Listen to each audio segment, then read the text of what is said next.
What are variational autoencoders? Variational autoencoders are models that learn how to both simplify data and generate new, realistic examples. In simple terms, they compress complex information into a smaller, meaningful form and then reconstruct it, even creating new data that feels authentic.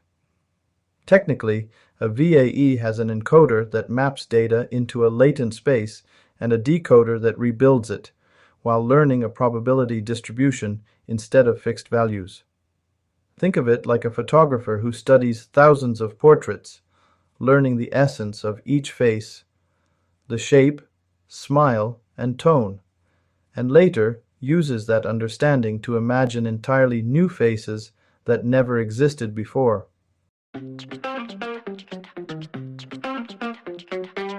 How do generative adversarial networks train? Generative adversarial networks learn through a clever game between two neural networks that challenge each other. In simple terms, one network, called the generator, tries to create fake data, while the other, the discriminator, tries to tell real from fake. Technically, they train in turns. The discriminator learns to spot fakes, and the generator learns to fool it, both improving step by step in a zero-sum process.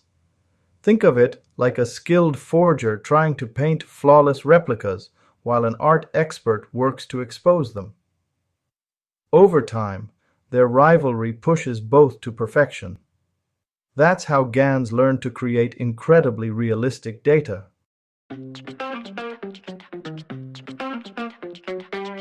Difference between conditional and regular GANs. Generative adversarial networks can create new data, but not all of them give you control over what they make. In simple terms, a regular GAN generates outputs freely, while a conditional GAN adds guidance. You can tell it what kind of image to produce, like a smiling person or a specific digit. Technically, a regular GAN uses only random noise as input, but a conditional GAN takes both noise and a condition, such as a label or text prompt, to steer the result. Think of it like an artist painting whatever they imagine versus one asked to paint a woman wearing a golden flower hair clip. How does latent space representation work in generative models? Latent space is one of the most fascinating ideas in generative AI. In simple terms, it's a hidden space where complex data like images or sounds are stored as compact numerical patterns, and each point represents a unique version of that data. Technically, models like VAEs and GANs learn to compress real data into this lower dimensional space, where each coordinate captures features such as color, shape, or expression. Think of it like a music mixer with many knobs, where each knob adjusts one aspect of a song. By turning them, you can create endless new variations. In short, latent space is the creative playground of generative models.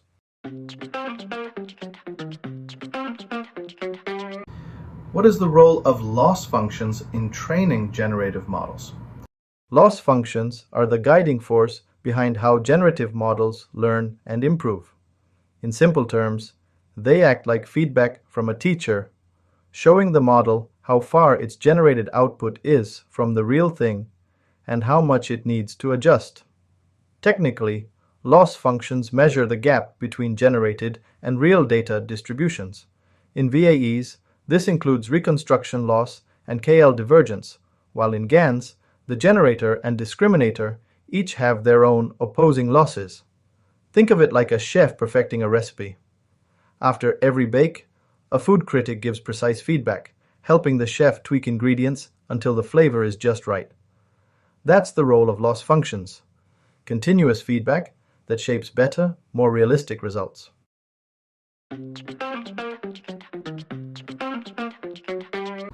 How is overfitting avoided in generative AI models? Overfitting in generative AI happens when a model memorizes its training examples instead of learning how to create new ones. Models avoid this by using methods such as regularization and dropout, which prevent neurons from becoming overly dependent on specific data augmentation that expands the training set with variations like flips or noise and early stopping, which halts learning before memorization begins. Think of it like a student preparing for an exam. If they only memorize old questions, they'll struggle with new ones. But if they study concepts, practice diverse problems, and take breaks to stay sharp, they'll handle any challenge.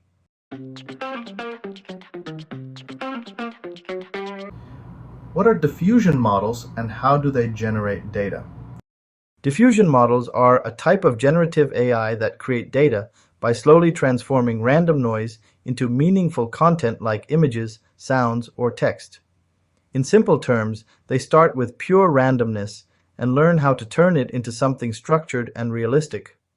Technically, diffusion models work in two stages: a forward process that adds noise to real data step by step until it becomes unrecognizable, and a reverse process that learns to remove that noise, reconstructing the original form.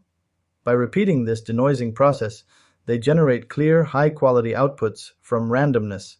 Think of it like a sculptor working with a rough block of clay, gradually chiseling away imperfections and shaping details until a beautiful statue emerges.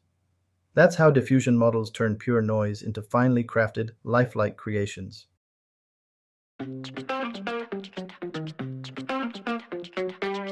How do you evaluate the quality of outputs from generative models?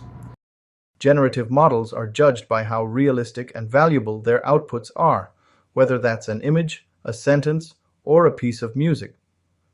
Technically, this evaluation combines automated metrics and human judgment. For images, scores like Fréchet inception distance and inception score check how close the generated samples are to real ones and how diverse they are.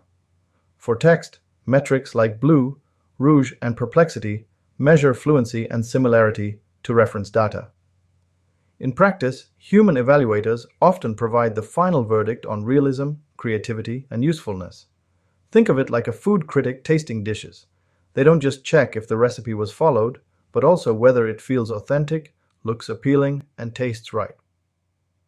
Similarly, generative models are assessed not only for technical accuracy, but also for the experience and realism of what they create.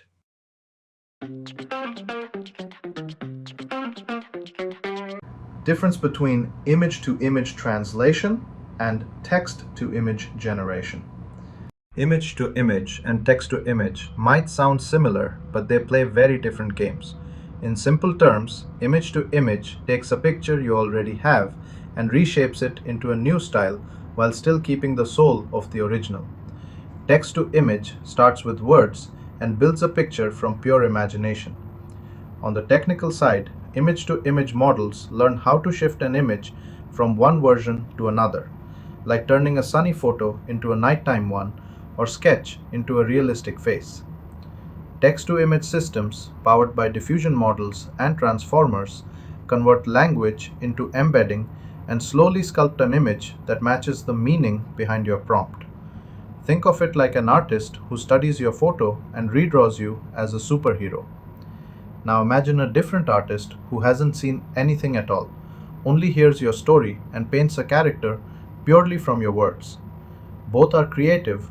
One transforms what exists, while the other builds from imagination.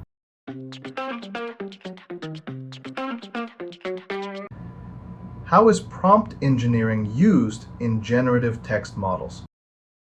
Prompt engineering is the practice of designing precise, well-structured instructions that help generative text models produce accurate and relevant results.